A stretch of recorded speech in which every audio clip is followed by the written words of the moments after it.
How's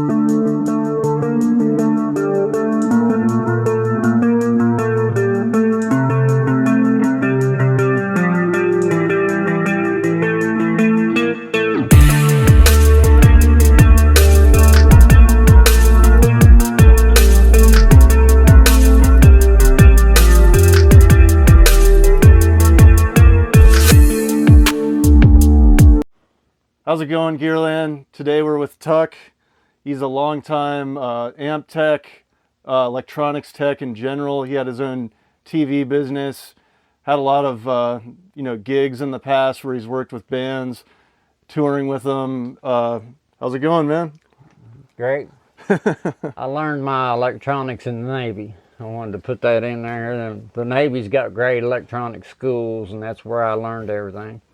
Yeah, that sounds like one of the best places to learn. Just like right out of high school, you just join the Navy and teach you everything. Being in the Navy ain't all it's cracked up to be, but the schools are great. Yeah, I bet.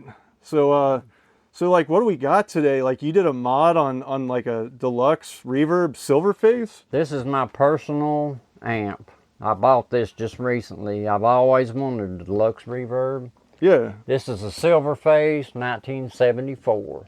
Okay. And I've went through and of course done all the maintenance that's required on an old amp, all the cap, all that had to be done. Yeah. And then I done the Blackface mod to it. Okay. So I basically rewired this to a 65 spec, cool, AB763 chassis, Blackface Deluxe.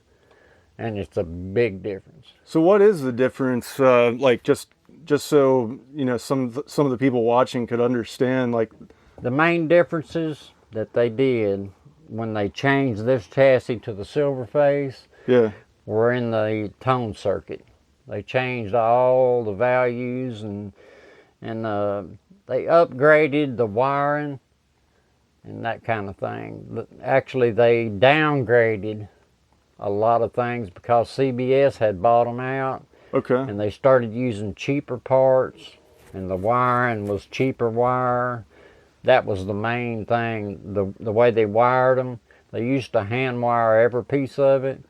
And then when CBS bought them, like in 78 and 79, when they started making the Silverface, sure, the wiring looked like spaghetti. It was just wires everywhere. Yeah. The 65 units were pristine. I mean, the wiring was absolutely perfect, Yeah, yeah. Is there any difference in like transformer or any of the capacitors any different? Yeah.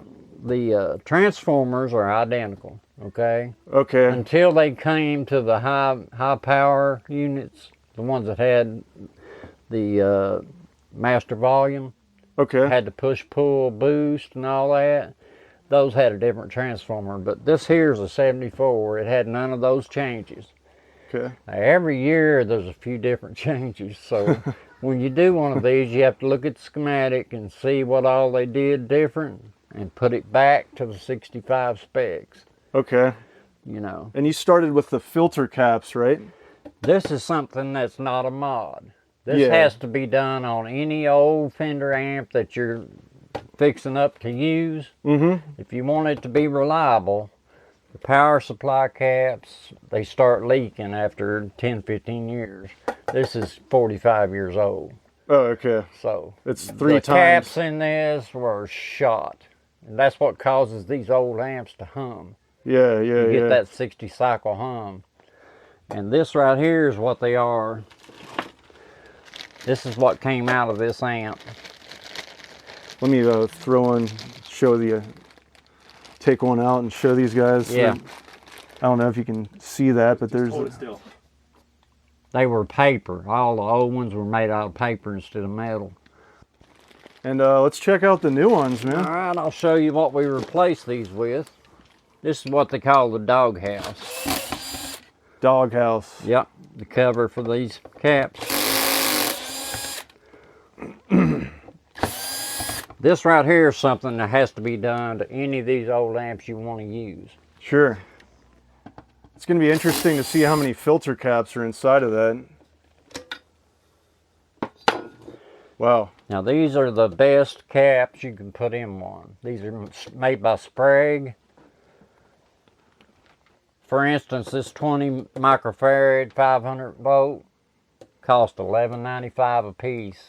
That's expensive for caps. You can get the same thing in a cheaper brand for $3 something a piece. Okay. But these are much better quality, and any one I'm going to keep for myself, I put these are the best. What's the lifespan on those? I've never had any of these to ever go bad. Okay. So, I mean, I fully believe in these. If you can afford it, put these in there. If you can't, get the Illinois or the Mojo Tone. Okay. You know. Yeah, yeah. But right here's your best. If you want something that you're going to keep for years, go with the best. Sure. Especially in this, because this is your power supply. It runs everything in the amp. If anything's bad here, you're gonna hear it on down the road. Sure, sure. And then these attached to the caps, are these like resistors? Yeah, and these are changed too. Can you tell? They do look new. These are the ones that are metal oxide. They won't burn. The old type, like these here, Okay. if they get to where they're running too much current through them, they'll bust open. Sure. Go bad. What are these made out of? These are carbon comp, made out of carbon. That's what's in the center. Okay. These here are metal oxide. These are the best. So these should have been changed to these also. But when I got these caps had already been changed. Mm-hmm. Now, I'll probably go ahead and change these out later, but they were in such good shape. You can see they look like brand new. Sure. You know. And like, so you got 3 small ones and 2 big ones. What's the deal with that? Well, it's just a different spot in the schematic. Okay. Do we need to pull up the schematic? Look at the picture. You're going to start from this end. This will be your first cap coming off of the power supply, the transformer, okay? It comes up to this cap. Then you got this resistor here, which supplies the high voltage to the output tube plates. Then this here, the first 20 that you come to, is going to run over to one of the preamp tubes, okay? Okay. So each of these is going to run two of these. So you got 6 of them. Mm-hmm. So you got 3 here. 2 of the preamp tubes. Okay. And this here runs all your tubes. These 2 here run these. The power amp section. Yeah. Okay. Now this is your rectifier. Oh, I didn't even know there was a rectifier on the Deluxe. Yeah, the Deluxe and the Super are the 2 Fender amps that have this, and that's why everybody wants these amps. That gives it that sag. You know what they call sag? No. It gives you that bluesy sound when you hit a chord hard. This here gives you a lot warmer sound. I call it warm. You know what I mean? Yeah, yeah. The ones that, like the Twin and the Pro, those amps there, they're going to have diodes instead of this tube. Okay. They have more power, but they're sterile sounding. They have that sterile kind of solid state sound. Got it. This has the tube warm sound. It adds more color to the sound. Absolutely. And what? There's no comparison to an amp that's got a rectifier and one that don't. What model of rectifier is that? That's a 5AR4. That's the best rectifier made. Okay. So, you know, any of your best boutique amps, this is the rectifier they're going to use. Some of them use a 5U4. Yeah. Which is the one that's under this. It's not as good as this. Yeah. And that Fender used a lot of the 5U4s in the first CBS models they made because it was cheaper. Got it. When CBS started making these, anything they could save $1 on, they did it. Sure. Regardless if it helped the sound or hurt the sound. So when I hear a rectifier, I'm used to thinking about those tubes that are like super large. You know what I'm saying? That's a 5U4 that they put in the boogies. Yeah, yeah. One looks like a Coke bottle. Yeah, yeah, yeah. It's huge. Electronically, it's the same thing as this. Okay. It's just a lower quality tube than this. This is the best one. Mm. This one actually has a built-in feature where it warms the amp up slowly. So when you flip the power on, you don't get that really hard hit of all the voltage. It's a slow It fading. gradually warms up with this here. That's why I like these rectifiers. Sure, sure. So just to clarify, the transformer is before the filter cap? Yes. This Okay. is the first thing. This is connected directly to the power cord. Okay, the switch, okay. That's the primary. Got it. The second half of this gives you your voltages that run everything. The lower voltage. Okay. Where's the second half of this? The second half, it's all the outputs are on the inside here. I'll show you. Okay. Okay, we're done here. Okay, you want to see how the transformer works. This is the input to it, which comes right off the part coming out of the wall, okay? Sure. This is your 120 volts. Comes right off of these two switches. Goes into it. Now you got your output here. To the rectifier. Yep, which is your AC high voltage. Here's your low voltage. So what does that do with the high and the low? Like, why do you need that to run together? You have to have that 50 volts to run the bias on the... Got it, got it. You understand? Yeah. Okay, all right. Right here, these two green wires are the heaters. These come out, they're 6.3 volts. Yeah. That's something I didn't tell you a while ago. This right here runs all the tubes. They have to have that 6.3 volts to light up. Okay. See where it's coming right here? And then this wire comes off of the greens that are coming out of here and go to every tube, see? It looks like it's connected to the lamp. It is. Okay. They just hooked it to the lamp so they'd have a place to connect it to the other two green ones. And then it's going resistor into... These resistors go to ground. Go to ground. All that does is keep it from humming. Sure, okay. It has to have a ground. So someone might, if they're getting hum in their amp, it might be a broken resistor. One of these may be open. Okay, might have exploded. They burn up a lot. If something goes bad, a tube goes bad, these will open up and they act like a fuse. Okay. They're 100 ohm resistors, all they are. So Okay. if one of these are opened up, just put another one in there and your tubes will light back up. Now sometimes you'll get a bad tube and the heaters will be shorted and it'll burn these open. Got it. Okay, so always check that and make, if you got some that ain't lighting up, look right here and make sure you got this your 6.3. Make sure these are good. You can check them with an ohm meter. They're 100 each. And you come off of that. One of these is hooked to each green wire. Okay. Okay. You go to each tube. The pins that are hooked to the heaters. Every tube here has to be connected there. So got two power tubes running off the this voltage, and then also the preamp tubes. All the tubes, yeah. Okay. Everything here except the rectifier. See these two yellow wires? That is the 5 volts that heats it up. It's got its own heater. And then the 6 point. And the 6.3 is this that runs all the rest of them. Wow. Okay. Now, we got a voltage going here, and this runs through this diode. Gives you 55 volts here going to this pot. You turn this to where the center connector gives you 35 volts. Okay? Okay. Center connector. That's what the bias is supposed to be set on, a 6V6 amp. Now if this was 6L6 amp, like a super, Yeah. it would be set at 52 volts. Okay. But these little tubes, they run at 32. That's a bias voltage. That's something you need to check on any of these old amps you work on. You need to make sure that the bias is set right. The bias gives like even power distribution to all the tubes, right? No, these two. Just the power amp section. Yeah, and what they do, it's kind of like the idle on your car.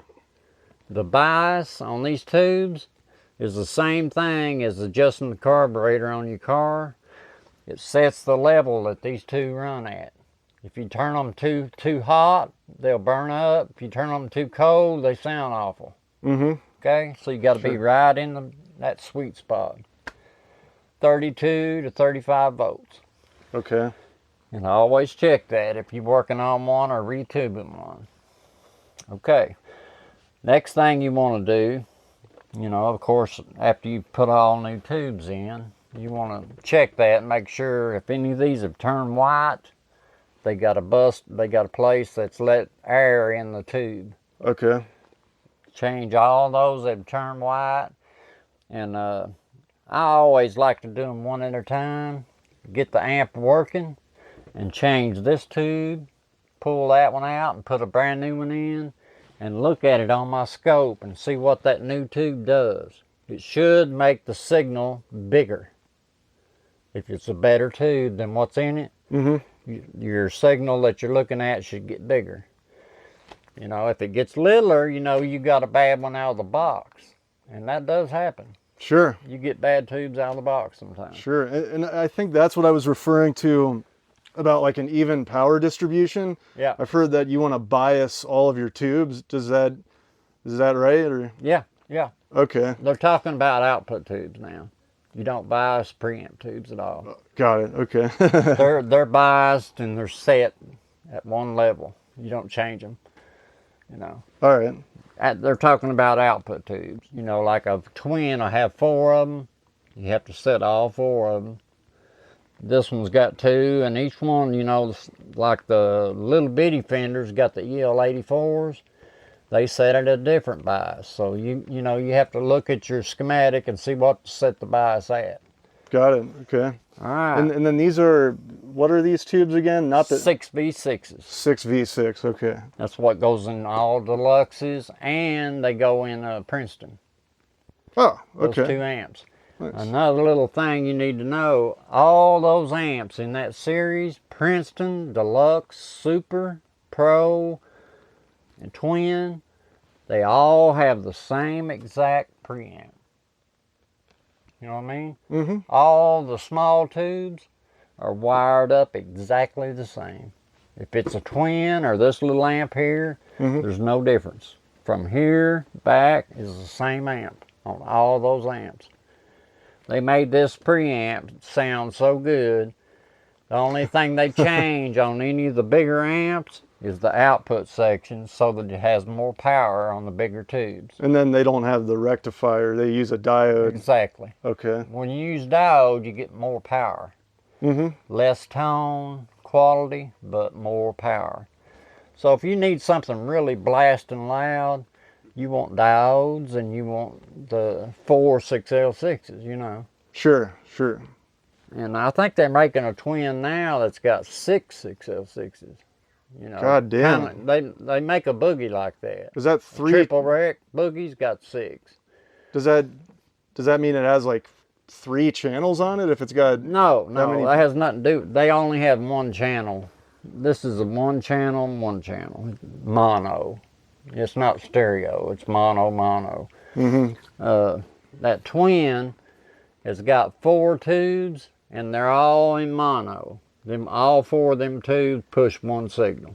They ain't no left and right. It's just one output. That's, you know, that's how all these are. There's no left and right.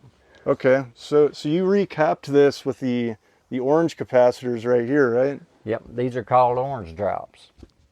They're the best quality aftermarket caps that you can buy. The tone quality right alone. You played through this and you heard how much better this sounds than any one you've ever played. It's because of these. It's because I took all these junk caps out and put these in. So a lot of purists might consider that kind That's of... why I kept these. Because this is an old amp. Yeah. A lot of purists won't buy this amp unless I give them this here, which is no good. I don't understand what in the world they would want with these old bad caps. But they do. They want this old junk. Because they don't play. They just want the amp to be original. They'll take all this good parts that I put in here out and put that junk back in it and then put it on eBay and sell it. Just to say it's all original. Yeah. just to get more coin for it? Or any of This these? amp here has been worked on for people that are players, people that gig. This is not fixed up for people that want something that's original. It can be put back original, but this amp is made to be played now, because everything in it is as good as quality as can be, and it's meant to be played for another 20 years. Yeah. Nice. It's not a show boot. It's a working man's boot. Now. Exactly. There's a lot of people that buy these nice 59 Les Pauls, and they put them under the bed. Right, right. And to me, that's That serves that's one, criminal. that serves one purpose. Pisses me off. Right, right. That's what it is. It was yeah. to piss me off, I think. I can't imagine spending $10,000 for a Les Paul and putting it under the bed. Yeah.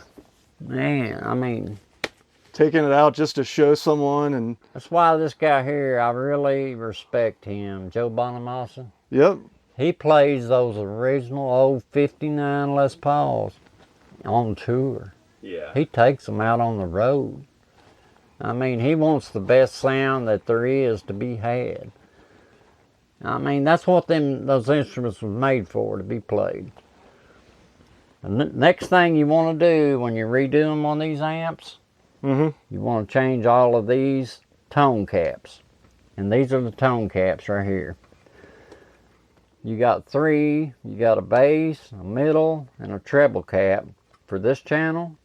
Same thing for here. And they're the same caps. See? They subsequently get smaller as you go from bass to middle to treble. Yeah, the treble cap is a little tiny thing because that's high frequencies, don't need that much microfarads. These are in picofarads. Okay. The treble caps are. Okay, and I replaced all these junky junk. These blue are a little better than those. This amp had both in it, which I don't understand that. I don't know if somebody did that, or if they came out of the factory and they ran out of the red ones for the .047. For some reason, this one had both. It had one of these here and one of those here. So those aren't new old stock. Those were manufactured. These when were in the amp. Okay, and they were manufactured during. Yeah. These that are the old ones that come in this amp. Oh, okay. And I pulled all of them out and replaced them with these high dollar. Next thing you want to do is replace all these old tone caps with a good quality 600 volt orange drop. And the tone cap, or the treble cap, you want to pull the electrolytic out and put one of these silver mica, which is the best quality for the picofarad range caps. I was going to show you one, but I don't have one here. This is the cheap ones. You get a close-up on this? Yep, perfect. Okay. Now the microfarad, or the type I'm talking about replacing this with, is a silver mica. It looks just like one of these. Can you get over here and take a picture of one of them?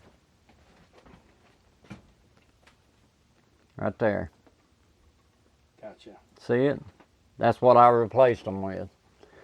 They're much smoother sounding and they last forever. These here are just, they cost about 2 cents a piece. That's why they used them in these amps. These are 2 cents a piece right here. These here are about $1 a piece. So, you know, you get what you pay for. And then a whole bunch of resistors on the tone board right here. Exactly.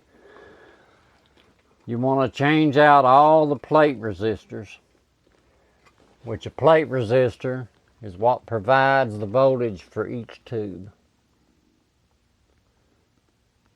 Are you familiar with that? They provide the voltage for each tube? Yeah.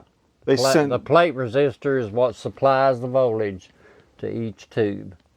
Each preamp tube has 2 plates, okay? They're dual triode, so it's 2 amps in one. It's got 2 plates, two of everything. Yeah, yeah. So the see plate, why it's got 2 here? because of the triode? Because it's going to a triode here. One of these goes to one side of this tube, the other one goes to the other side of this tube. And over here, you got the next one here. And here, you go to here. Same thing all the way down the line. And then, but These are so good shape. See, these look like brand new. If they wasn't brand new, I would have put this type in there instead. okay. When they're old, they start looking dark, and sometimes they'll swell up in the middle. These kind of resistors will. Got it. But these here are just like new, so there was no use in changing these. So the plate resistors send voltage to the preamp tubes, but also you're also getting some voltage right here from the. This is AC. All this does is light them up. Oh, that's it. Okay. We're up right here. We're talking about DC voltage. Okay. You're going to have 217 volts coming off of each one of these. You got to have that high DC voltage to run each tube. Okay. Each one of these has got 2 of these. You see here? 2 of the plate resistors. Yeah. And then you got the plate resistors on down here for these here. But once you've got all these caps replaced, you want to make sure all your resistors read good. These are 100K, and it always pays to check them with your ohm meter. Now, another thing you got to look for is over here on your output tubes. You see this resistor here and this resistor here? That's a 470 ohm grid resistor. Okay, that runs the big voltage, the 420 volts. Goes to that resistor. Now you want to check those because that's one of the first things that burns open. Because it's so much voltage. Yeah, and so much current goes through it. The one going this way. And that's DC. Yep, and the 1500's going this way. You see that one and that one? Those are 1500. Maybe get a little bit. There's one under here, resistor underneath, going diagonally for Goes from 1500. 1 to 5 on the pins. So that's 400K, and then the other one below it's 500. No, 1500. 1500. These are the 1500s are called grid stoppers. These here are the cathode resistors. Now these 2 caps here are some of the most important ones you need to change. These are your coupling capacitors. These take the preamp, the last preamp tube here, and send it into the output tubes. So it's taking your preamp into the power amp. These 2 here. So you want these to be absolutely best condition possible, and use a really high dollar cap. Okay. It's taking micro voltage and turning it into like real voltage. You want to clean all these potentiometers, turn them after you spray them. Okay, I'll turn it around for you guys. I just want to make sure this is good. Is that good? Well, you spray it from this side over Oh, here. You okay. need to turn it back around. Uh, Turn it back around like it was. There you go. All right. Now, you see there's a hole right here. See where the wires go? There's a slot right there. You see that? yep. All right. This is the best spray to use when you're working on one of these Deoxit 5. It's the best stuff you can use. 1 squirt makes these like brand new. You take this little straw, put it right there in that slot, 1 good squirt, and then you turn this a couple times, and you can feel it break loose all that stuff. It cleans them and lubricates them. Nice. Do all of them the same way. One good squirt and then turn the knob. So when And someone... that makes them just like brand new pots. Unless you got one that's locked up. Sometimes they will be locked where they won't turn at all. And then you just unscrew it and unsolder it and put your new pot in. Set the spray can where I get a clear view of it. This is, I don't, I'm not wanting to give these guys any help, but this is good. It's just good stuff. Peavy recommends it, Fender recommends it. All the people that I do warranty work for want me to use this. So that tells me that it's the best on the market. Yeah. It's made by a company called CAIG, C-A-I-G, Deoxit 5. Anybody that owns a guitar or an amp needs to keep one of these where you can use it on your guitar pots, your amp pots. It'll get rid of all noise. So when the tech is taking in your old ass equipment and they're cleaning your pots, that's what they're using. Sounds good. And a can of that's $12, and it lasts me a year. So, if they charge you, a lot of people will charge you for a whole can of that if they clean the pots on your amp. That blows my mind that they can get by with that. But, I mean, I'm not here to run down other techs. Now, did you see where I unsoldered this cap? This is your bright cap. That's the bright cap? That was the mod you did, right? Yep. Was that already in the amp, or you added that, or you took it off? This was already in there. It was soldered right here to these two pins, okay? Now you see this is one of the better type. This here's one of the, this is metal oxide. I took the electrolytic and unsoldered it and put this in there and hooked it back up, thinking it would get rid of some of those real brittle highs. Yeah. It still was there. So that they recommend that you unsolder one leg of it, which is the same thing as unhooking it. In case the customer wants it hooked back, all you got to do is resolder that pin there. But this gets rid of that real thin sound that these have. The amp right above this has a switch right here that you can flip up, which actually hooks that together. But this amp, they didn't have that because there ain't enough room. This amp wasn't long enough. So they soldered it in permanent. So you got a bright cap hooked up all the time, which sounds like boo-boo, poo-poo to me. It just sounds real tinny and too bright. Yeah. And when you unhook this, you get that good warm sound like you heard. Sure. Yeah. This channel don't have one. But now that your channel's got the reverb does, and the reverb makes that bright even brighter, So without that hooked up, it's much better tone. Sure. And that's all the mods there is to it, other than these two pieces here. You've got what they call a long tail phase inverter. This sends the signal from the center right here to the output tubes. Okay, it kind of works in conjunction with the preamp tubes. It does. It takes the output of the preamp tubes right here. This is the last preamp tube right here. Yep. And it comes off of that tube to right here. This is the phase inverter. Now the one that come in these, they redesigned it.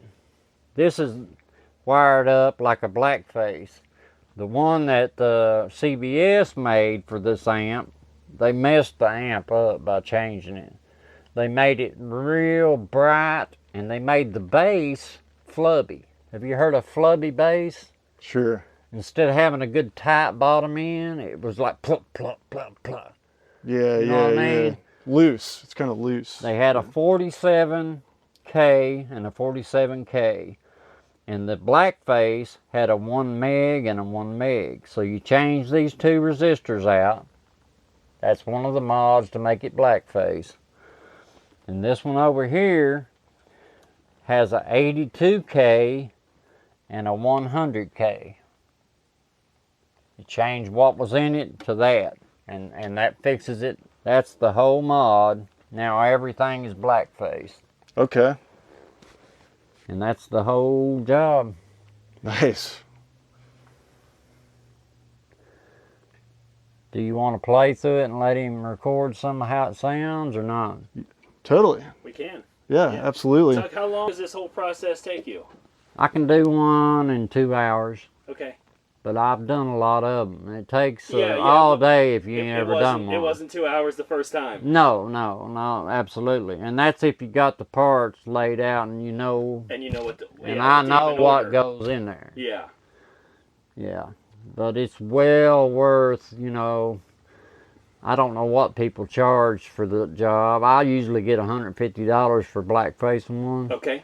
which is probably a lot cheaper than most people charge to do all this work.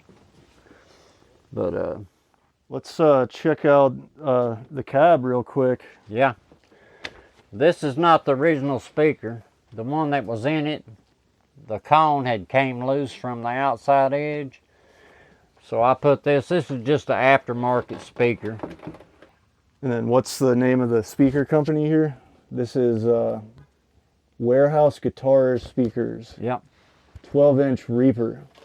For the money, you can't beat those speakers there. 8 ohm and it can handle 50 watts. You want me to set that in there so you can hear it with the reverb? Totally. I like the silver better than the Blackface, actually. I do too. I like the look of it. I mean, I know the Blackface is worth more money, but I think this is a prettier amp. It just looks cool with like the font, the blue font. And Flip those two switches on. okay. Should we plug it in first? Or? I got it plugged in. All right. There you go. All right.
Let's hear the difference in this channel now. Now that was the clean channel. And this is the grind that gives you a little boost. That's the one you modded, right? Yeah, this is the channel I modded.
It's clean, but it sounds like rock and roll too. This other channel's brighter on that, ain't it? Ain't it? Yep, yep. It's a lot brighter on this channel.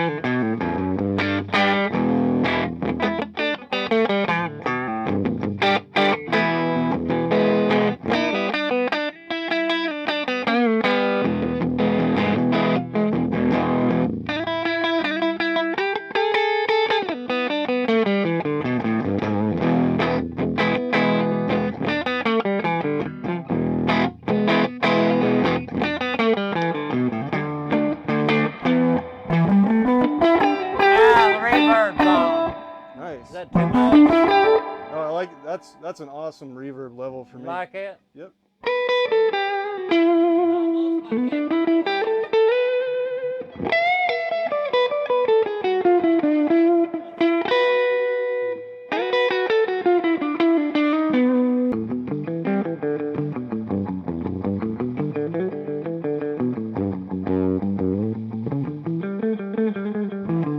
It wasn't on the lead channel, it was on the rhythm.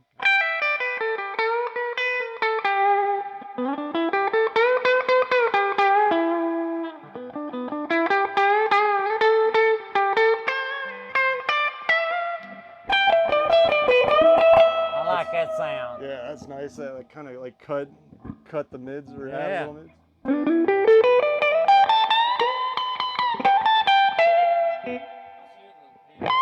I want to hear the difference in the cabinet. Sure. Are you in the cab now? No. I'm gonna plug it up.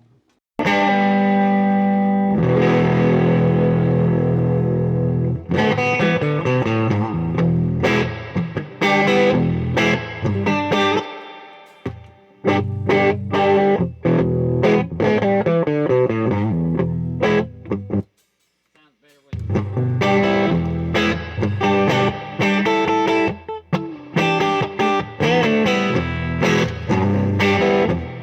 Check it out.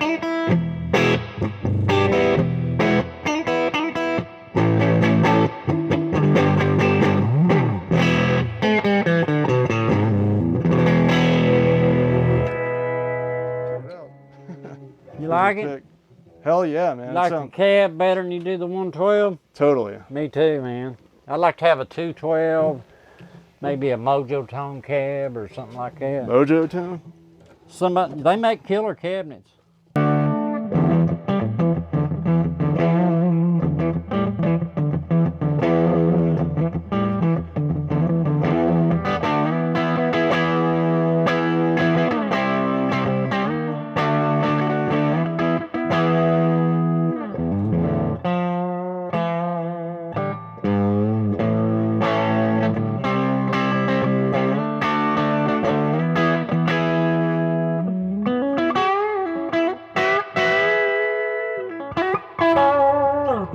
Hell yeah. That is twangy as hell. That's fucking killer, I think. Want to try it through a tube screamer? Oh, I know what it sounds like. Just for these guys on the Yeah, show? if you want to hear it. All right. Yeah. All right, play now.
I can't believe an old Fender could sound that good. This is the first one I've ever owned. And that country would be even better. You know, it would make country sound killer. Hell yeah. Yeah.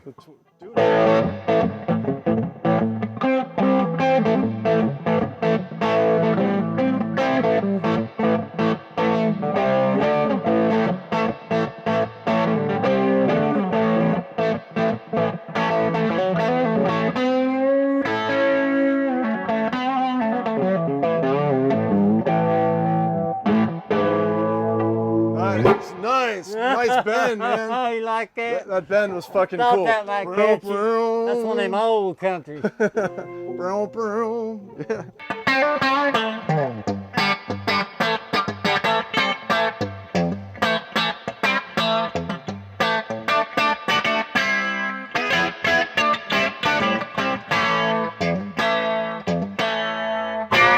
Imagine how this would sound with that box plugged in it. Oh, does this have an effects loop? No. It's back in the day. It's old Just school. right in front of it with a. I could put one in it real easy. Yeah. I bet it would sound awesome with that box plugged in it. Oh, dude, if you could like just freaking like just direct effects into the amp. Yeah, that's what I'm saying. Wouldn't that be awesome? Yeah. What do you think about my mods, man? You like them? I love the kind of like high gritty mod on channel 1. Yep. To get that kind of crunch like sooner than later. You don't have to crank the volume as much. Exactly. You can do it at lower volumes, and that's always nice. If you got a pedal board like this that's got one of them on it though, you wouldn't never need this channel. Tube Screamer that can just take care of the mod. Yep. Nice. And what about the full drive? Does that kind of do the same thing? It's awesome pedal, man. Is that almost like a higher end Tube Screamer? Yeah, it's way higher end. It's got 2 channels. Oh shit! Like, yeah. what does it do on each Play channel? it and I'll turn it and show you. All right.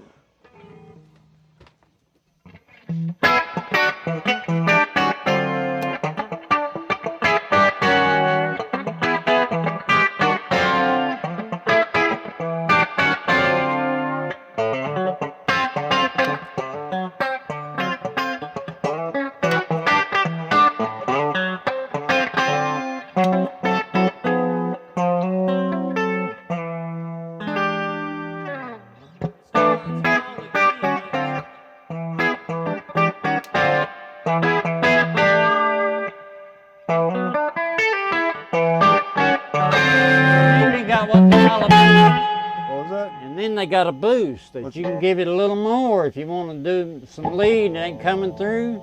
Let's test it out. I'm gonna try like a surfy thing.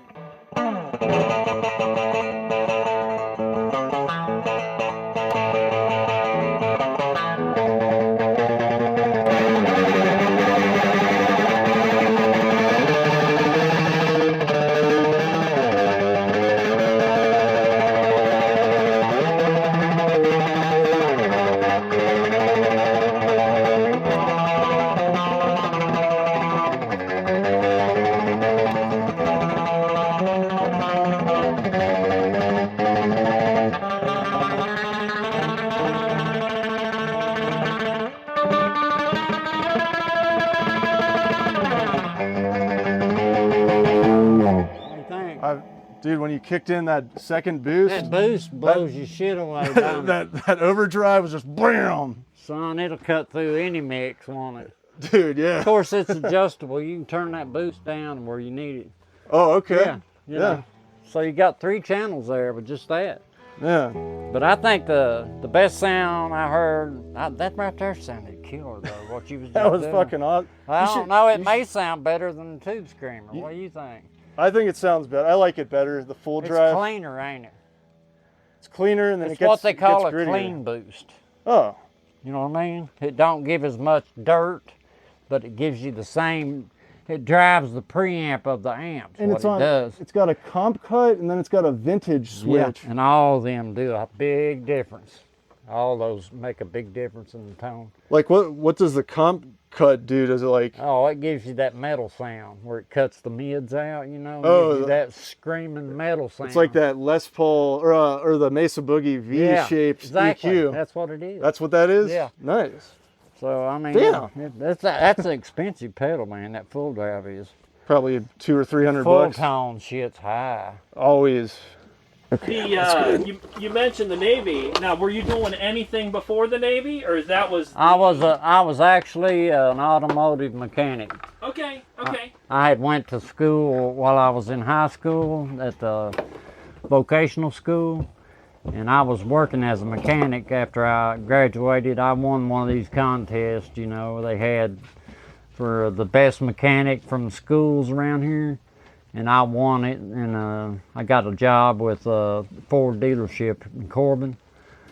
And I thought I was going to be a mechanic the rest of my life, and I started running into a bunch of my classmates that had graduated and went to college, and I felt like I could do better than being a mechanic. So I joined the Navy because they had the best schools, and they had a fantastic electronics school. I spent probably 16 months going to school 8 hours a day down in Florida. And then from there out, after I got out of the Navy, you know, I've learned hands-on most of what I know. Of course, I went to school at Peavey and Yamaha and Fender, and they taught me a lot. But you got to learn most of this right here in the shop, you know, working on actual gear. That's how you learn how to do the stuff right. Yeah. Finding somebody that'll show you something is very difficult. Yeah. Kind of like getting somebody to teach you how to play licks on that you have trouble with. YouTube, since it came out, you can get on there and find out how to play anything. Kids that are learning how to play guitar nowadays, they ought to be excellent. It's an incredible resource. It is, ain't it? You can tap directly into the brains of millions of people. And me getting on here and showing how I do everything, I'll probably be out of work. I guess these young kids will take my job. But, you know. Well, we need people to learn how to be good amp techs, you know? Yeah. So why musical stuff after you get out of the Navy? Because obviously you could have gone into working on any I was a electronics. musician. That's so why. That was just a natural, I was in bands. because you were interested in it anyways, and Yeah. now you knew how to fix it Exactly. because of the experience. Yeah. I wasn't interested in working on the radar on a ship when I got out. Yeah. Nobody didn't want me to do that anyway. They Yeah. wanted me away from their ship. So that's pretty cool that at that point you can take one apart and you're like, I know what all this is. Exactly. I know how it all works. And I had a lot of good guys, you know, that I met over the years, good techs that taught me a lot, you know, and I learned a lot off of YouTube actually, and reading. Peavey's got an excellent school I went to. They teach you everything you could possibly need to know to fix their gear, you know, and so does Fender.